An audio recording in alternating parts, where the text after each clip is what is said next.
حضرات میرے پاس وقت کم ہے، میرے بعد دو عظیم الشان خطبہ کی تقریر ہونی ہے۔ اس وقت میں چاہتا ہوں کہ آپ کی وہ میجر پرابلم کہ 1.5 لاکھ روپے آپ کماتے ہیں پھر بھی برکت نہیں ہوتی ہے، اس کا جواب دے دوں۔ بولی اجازت ہے؟ اجازت ہے؟ تو اس کے لیے آپ کو ایک کام کرنا ہوگا، جی لگا کر پورا مجمع دونوں ہاتھ اٹھا کر پہلے بول دے یا رسول اللہ۔ نہیں تھوڑی زندگی دے رہا، مجھے لگے کہ ہاں وہ نسخہ آپ دینا چاہیے تب میں دوں گا، نہیں تو سمیٹ لوں گا۔ علامہ نعمان صاحب، علامہ محفل اشرف صاحب، ان کی تقریر ہوگی اور دستار بندی کا پورا دونوں مجمع، پورا مجمع دونوں ہاتھ اٹھا کر کہتے ہیں یا رسول اللہ۔ یہ نسخہ برکت والا نسخہ آپ تک پہنچتا، لیکن اس کے لیے کوئی ایک نوجوان جو مجمع میں ہے اور اٹھ کر نعرہ لگا دے اور بتا دے کہ ہاں شریف گنج میں ہم لوگ بیٹھے ہیں، ہمیں بھی نعرہ یاد ہے، صرف اسٹیج والے نہیں بلکہ ہمیں بھی نعرہ یاد ہے۔ کوئی ہے؟ بولیے اے ماشاءاللہ، جواب دیجیے، جواب دیجیے۔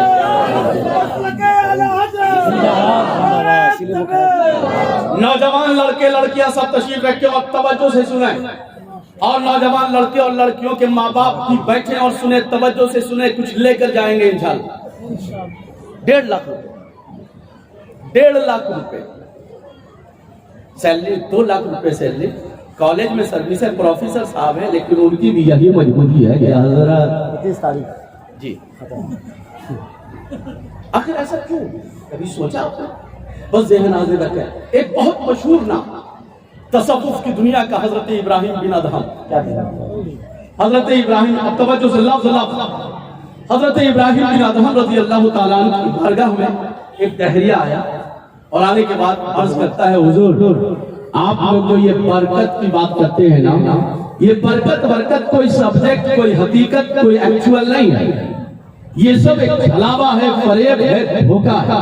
اگر میرے پاکٹ میں 100 روپے ہے تو 110 نہیں ہو سکتا، اگر 1000 روپے ہے تو وہ 2000 نہیں ہو سکتے۔ برکت کیا ہے؟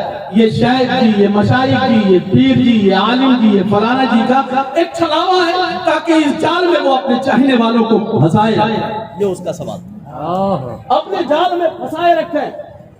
تو حضرت ابراہیم بن ادہم مسکرائے اور انہوں نے فرمایا کہ اچھا ٹھیک ہے بیٹھو، اس سے پہلے کہ میں تمہیں برکت سمجھاؤں کہ برکت ہے کہ نہیں، میرے چند چھوٹے چھوٹے سوالات ہیں، اس کے جواب تم دے دو۔ اس نے کہا حضور فرمائیے، تو آپ نے فرمایا یہ بتا، توجہ دیکھیے گا، آپ نے یہ فرمایا کہ یہ بتا تو نے بکریاں دیکھی ہیں؟ کہا حضور بکریاں ہر چاروں طرف نظر آتی ہیں، الحمدللہ میں نے دیکھی ہے۔ کہا کتے تو نے دیکھے ہیں؟ کہا ہاں کتے بھی ہمارے سماج میں عام طور سے پائے جاتے ہیں، مل جاتے ہیں، وہ دیکھا۔ کہا بکرے اور کتوں کے بارے میں کچھ جانتا ہے؟ کہا حضور پوچھا جائے۔ وہ حضرت، بڑی تیزی سے کہہ رہا ہوں، حضرت ابراہیم بن ادہم نے پوچھا یہ بتا کتیا کتنے بچے دیتی ہے؟ کہا حضور اگر سوچ سمجھ کر بتائیں تو کبھی وہ 6، کبھی 8، کبھی 10، 12 بچے ایک بار میں کبھی کبھی۔ حضرت ابراہیم بن ادہم نے پوچھا اچھا یہ بتا بکری کتنے بچے دیتی ہے؟ یہاں پر سب سماجی لوگ بیٹھے ہیں، لوگ دیہات سے بھی تعلق ہے یا پھر کم سے کم تعلق ہے کہ جانور سے بکری اور رسی اتنا کامن ہے کہ اس کے بارے میں کچھ نہ کچھ جانتا ہے۔ دوست نوجوان نے کہا حضور ایک، کبھی کبھی 2، اور ایسے ہی مطلب رسم ہے یا ٹریڈیشن ہے عام طور سے 1 یا 2، شاید کبھی 2 کی تعداد سے زیادہ ایک بکری بچے دیتے۔ اب حضرت ابراہیم بن ادہم نے پوچھا یہ بتا کہ کیا کتے کا گوشت کچھ کھاتا ہے؟ کہا نعوذ باللہ نعوذ باللہ، تم کتے کا گوشت؟ کہا یہ بتا کتے کے گوشت کی دکان مارکیٹ میں موجود ہے؟ کہا نہیں ہمارے شہر میں ایک بھی دکان موجود ہے۔ کہا تیرے شہر میں نہیں، یو پی میں ہوں گے؟ کہا جی نہیں۔ کہا یو پی میں نہیں تو مہاراشٹر میں ہوں گے؟ کہا جی نہیں۔ کہا کہیں نہیں، پوری دنیا میں کچھ ایسی پچھڑی ہوئی قومیں ہیں، چند لوگ ہیں جو کتے کا گوشت کھاتے، بھلا عام طور سے نہیں۔ کہا یہ بتا کیا بکرے اور بکریاں کے بکریوں کے گوشت؟ کہا حضور پوری دنیا کی ہر کنٹری اور تمام کمیونٹی مٹن کو بڑے شوق سے کھاتی ہے، مٹن قورمہ ہے، یہ مٹن بریانی، یہ مٹن چوپ ہے، یہ مٹن ہے فلانا، مٹن کے 1000 ڈشز پوری دنیا میں کھائے جاتے ہیں۔ کہا اس کی دکان مارکیٹ میں؟ کہا سینکڑوں دکان ہے حضور بکرے کی۔ کہا کتنے ذبح ہوتے ہیں؟ کہا اگر کیلکولیشن کیا جائے تو ایک شہر میں سینکڑوں بکرے اور بکریوں کی تعداد ذبح ہوتی ہے اور اس کا گوشت بکتا ہے۔ کہا کتے؟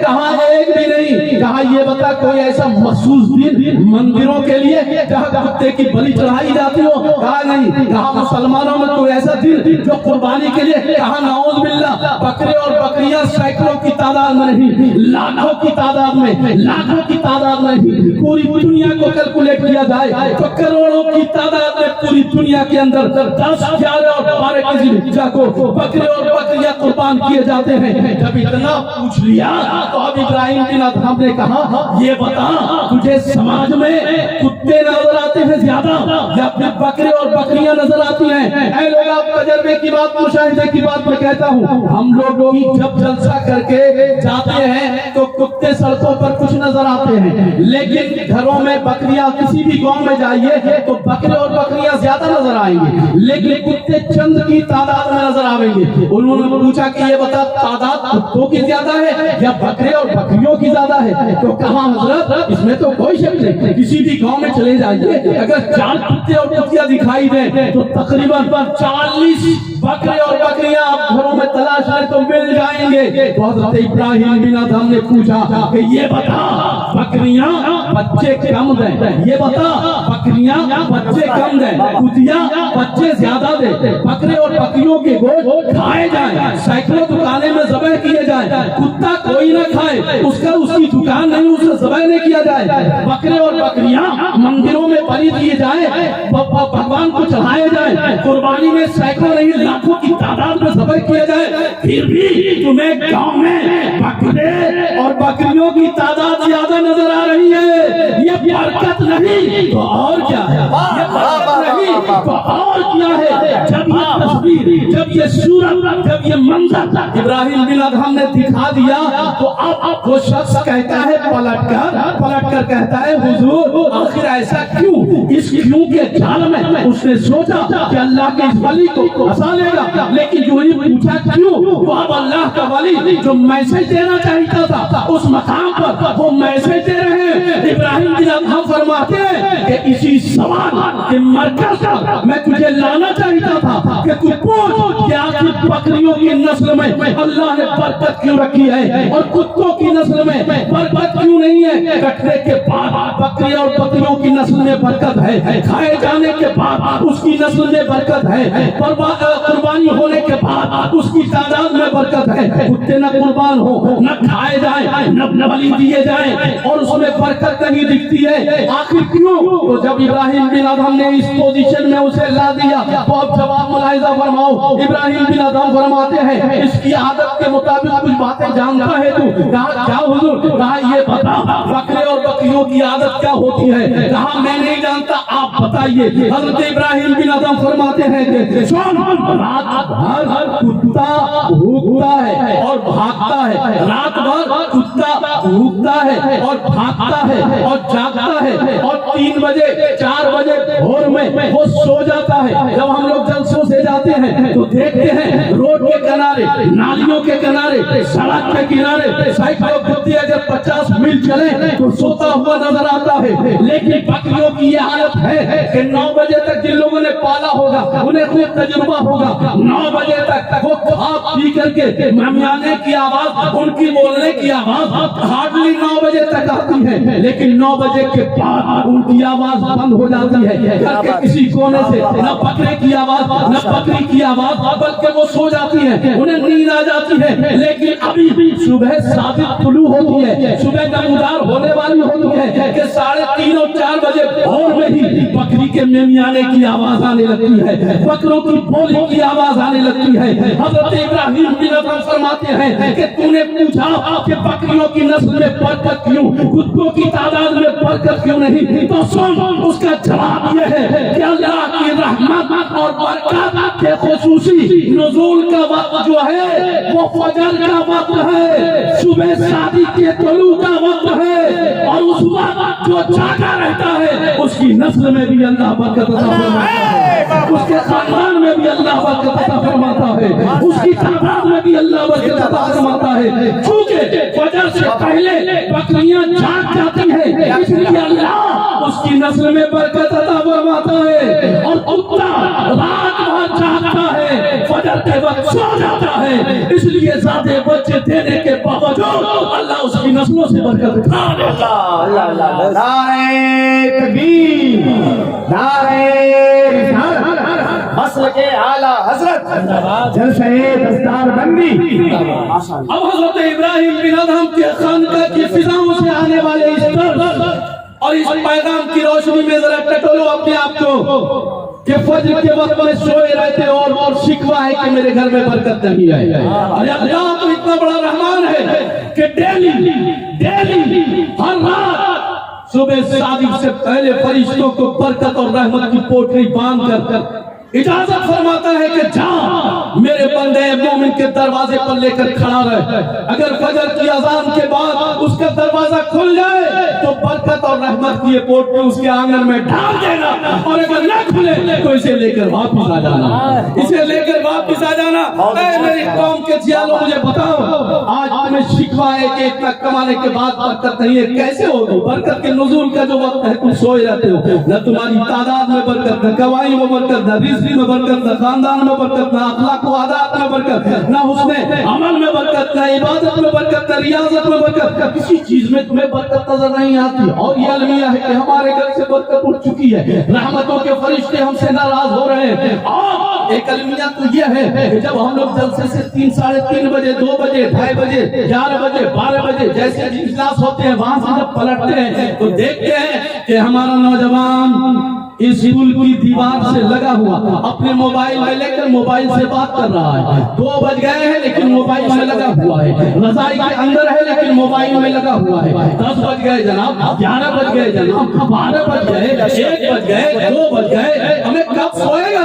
اس کے سونے کا کوئی ٹائم نہیں ہے۔ موبائل کی اسکرین میں اس کی آنکھیں الجھی ہوئی ہے، اس کا فکر الجھا ہوا ہے، اس کے دماغ الجھے ہوئے ہیں۔ اور جاگنے کی گھڑی کو اگر معلوم کرو، جاگنے کا وقت معلوم کرو، آج آپ کے نوجوانوں کے جاگنے کا وقت 10 بجے ہے، 11 بجے ہے، 9 بجے ہے، بہت پہلے ہوا تو 8 بجے ہے، کوئی 12 بجے سو کے اٹھتا ہے۔ کلکتہ کا ماحول تو یہ ہے کہ 1 بجے وہاں صبح ہوتی ہے، یعنی لوگوں کی آنکھیں کھلتی ہیں۔ اب میں پوچھنا چاہتا ہوں اپنے نوجوانوں سے جو پڑھنے لکھنے والے لوگ ہیں، میں ان سے بھی پوچھنا چاہتا ہوں، یہ بتاؤ کہ تم اگر 10 بجے دن تک سوئے رہو گے، 2 بجے رات تک موبائل پر جاگتے رہو گے، اور تم اگر پڑھ رہے ہو، کمپٹیشن کی تیاری کر رہے ہو، تو بھلا بتاؤ کہ تم اس میں کامیاب کیسے ہو سکتے ہو؟ کامیابی کا پرچم کیسے گاڑ سکتے ہو؟ تمہارا کمپٹیٹر وہ ہے جو 4 بجے بھور میں اٹھ جاتا ہے، سڑکوں پر دوڑ لگاتا ہے۔ کئی بار ہم نے دیکھا سینکڑوں نوجوان بچے سڑکوں پر دوڑ لگا رہے ہیں۔ ایک مرتبہ مجھے خیال آیا کہ ذرا انہیں روک کر پوچھے تو صحیح کہ یہ ہے کون، ان کے نام کیا ہے؟ ایک نوجوان کو میں نے پوچھا، اس نے اپنا نام رنجیت بتایا۔ دوسرے نوجوان کو پکڑ کر پوچھا، اس نے اپنا نام رانا بتایا۔ تیسرے نوجوان کو میں نے پوچھا، اس نے اپنا نام فلاں بتایا، فلاں بتایا، لیکن ایک نام بھی ہمارے گھر کا نہیں ملا، ہمارے اسلامی معاشرے کا نہیں ملا، ہمارے مسلم بچوں کا نہیں ملا۔ بڑے افسوس کی بات ہے، وہ بچے جو غیر مسلم کے بچے ہیں، سینکڑوں کی تعداد میں سڑکوں پر فجر کے وقت میں دوڑ رہے ہیں۔ میں آپ سے پوچھنا چاہتا ہوں، ہمیں جو دوڑے گا منزل اسی کے قریب تو پہنچے گی، جو چلے گا اسی کے قریب تو منزل آئے گی، جو دوڑے گا اسی کے قدموں میں تو منزل آئے گی۔ آپ 12 بجے تک سوئے رہتے ہو، اور پھر آپ کی کلائی پکڑ کر اگر ہم آپ سے پوچھ لیں کہ آپ بننا کیا چاہتے ہو، تو آپ کا جواب ہوگا ڈاکٹر صاحب میں MBBS پاس کرنا چاہتا ہوں، میں IAS بننا چاہتا ہوں، میں IPS بننا چاہتا ہوں۔ اگر آپ کے یہ خواب ہیں اور آپ 12 بجے تک 10 بجے تک سوئے رہتے ہیں تو یاد رکھیں آپ کا یہ سپنا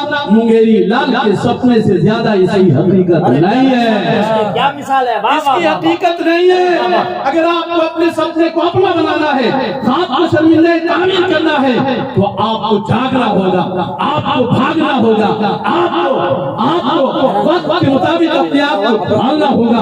اے لوگوں، میں آپ سے پوچھنا چاہتا ہوں، آپ کہیں گے آپ لوگ بیٹھیے، باقی لوگ بیٹھیے، سبھی لوگ اپنی اپنی جگہ پر تشریف رکھیں، بیٹھیے، باقی لوگ چھوڑ دیے نا، بیٹھے سبھی لوگ اپنی اپنی جگہ پر بیٹھ جاؤ، بابو بیٹھ جاؤ۔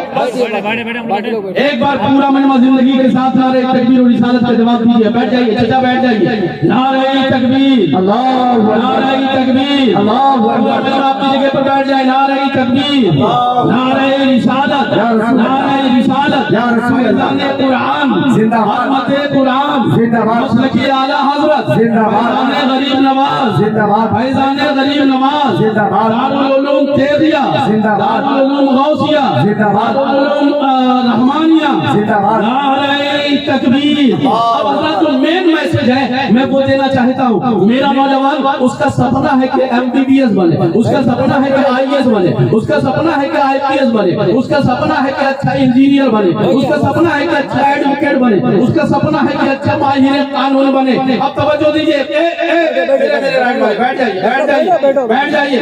اس کا سپنا ہے, اس کا سپنا ہے کہ زندگی میں کامیابی کے اونچے مقام پر پہنچے. میری دعا ہے کہ اللہ آپ کو میڈیکل پاس کر دے, اللہ آپ کو انجینئرنگ میں کامیاب کر دے, اللہ آپ کو IAS آفیسر بنا دے, اللہ آپ کو IPS آفیسر بنا دے. لیکن یہ میرا نوجوان, میں آپ سے پوچھنا چاہتا ہوں, یہ سپنا جو آپ نے دیکھا ہے, اس سپنا کو ساکار کرنے کے لیے آپ کیا کرتے ہو؟ میں یہ نہیں کہتا ہوں کہ آپ سپنا نہ دیکھو, آپ خواب نہ دیکھو. APJ عبد الکلام, APJ عبد الکلام کا نام سنا آپ لوگوں نے؟ بتائیے, APJ عبد الکلام کا نام سنا آپ نے؟ کون تھے APJ عبد الکلام؟ جو ڈیفینس آف انڈیا, جو انڈین ڈیفینس کی ریڑھ کی ہڈی جسے کہیں, جو missile man, president of India APJ Abdul Kalam, وہ کہتے ہیں, میں یہ نہیں کہتا کہ تم سپنے نہ دیکھو میرے شہزادوں, تم سپنے نہ دیکھو, میں یہ نہیں کہتا, بلکہ APJ عبد الکلام کہتے ہیں dream dream dream dream dream dream, because dream transform into thought and thoughts result in action. APJ Abdul Kalam جو اس صدی کا مہان آدمی, وہ کہتا ہے کہ ہاں خواب دیکھو, خواب دیکھو, خواب دیکھو. کیوں؟ اس لیے کہ ڈریم ٹرانسفارم انٹو تھاٹس, اس لیے کہ خواب ہی فکر میں تبدیل ہوتے ہیں, and thoughts result in action, اور خواب ہی فکر میں اور فکر ہی ایکشن میں بدلتے ہیں. اور جب ایک انسان, جب ایک اسٹوڈنٹ, جب ایک نوجوان ایکشن میں آ جاتا ہے تو کامیابی کی منزل تک پہنچنے سے اسے کوئی نہیں روک سکتا ہے. لیکن جس APJ عبد الکلام نے کہا ڈریم ڈریم ڈریم, اب اسی APJ عبد الکلام سے ہم پوچھنا چاہتے ہیں کہ آپ یہ بتائیے کہ ڈریم کیا ہے, خواب کیا ہے. APJ عبد الکلام دوسرے مقام پر کسی لیکچر میں کہتے ہیں کہ dream is not what you see in sleep, dream is not what you see in sleep, but it is the thing which does not let you sleep. اے میرے نوجوان, خواب یہ نہیں ہے کہ